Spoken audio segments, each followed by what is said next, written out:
В эти минуты во Дворце культуры Чувашского госуниверситета в преддверии профессионального праздника чествуют педагогов.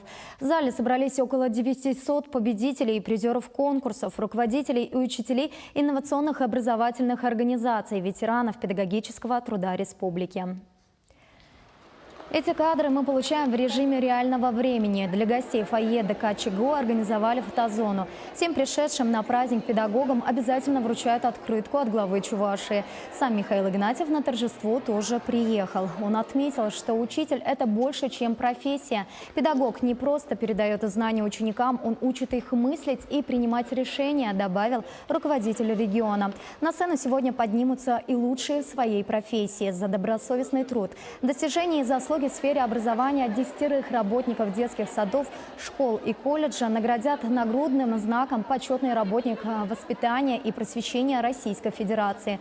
Еще 9 учителям торжественно вручат свидетельство о присуждении премии 200 000 рублей от президента страны.